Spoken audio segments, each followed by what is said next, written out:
ഒരു കാരണവശാലും കോൺഗ്രസ് രക്ഷപ്പെടാൻ പോകുന്നില്ല. 2 തവണ 50 അടിച്ച് പരാജയപ്പെട്ടവരാണ്.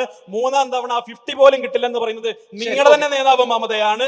നിങ്ങളുടെ ഗതി അധോഗതി. ശരി, ഓക്കെ രാഹുൽ, പെട്ടെന്ന് നമുക്ക് പാർലമെന്റിൽ 50 അടിക്കത്തില്ലെന്നൊക്കെ പറയുന്ന സന്ദീപ് വാര്യർ കേരളത്തിൽ 110 സീറ്റ് ജയിച്ച മുഖ്യമന്ത്രിയാണെന്നുള്ളത് കൊണ്ട് എനിക്കൊരു സന്തോഷമൊക്കെ ഉണ്ട്. അത് വിട്ടാരെ, നമ്മൾ തെരഞ്ഞെടുപ്പിലെ ജയത്തെയും തോൽവിയെ പറ്റി സ്വന്തമായിട്ട് തോറ്റിട്ട് വന്നിരിക്കുന്ന ഒരാൾ പറയുമ്പോൾ പരാജയപ്പെട്ടതല്ല എന്ത് വലിയ മോശപ്പെട്ട കാര്യമാണെന്ന് പറയുന്നതിനകത്ത് ഒരു ആത്മവഞ്ചനയുണ്ട്.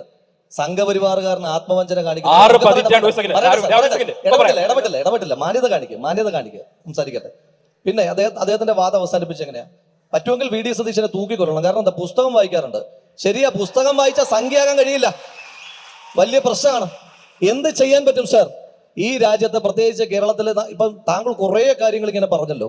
ഈ സദസ്സിൽ നിന്ന് ആരെങ്കിലും ഒരാൾ കൊതുകിനെ തല്ലാൻ പോലും ഒന്ന് അടിക്കുന്ന ശബ്ദം ഞാൻ കേട്ടില്ല. കാരണം എന്താ, ഈ കൂട്ടത്തിലുള്ളവരും പുസ്തകം വായിക്കുന്നവരായതുകൊണ്ടാണ് സാർ. ആ പുസ്തകം വായിക്കുന്ന സ്പേസുകളിലൊന്നും നിങ്ങൾക്ക്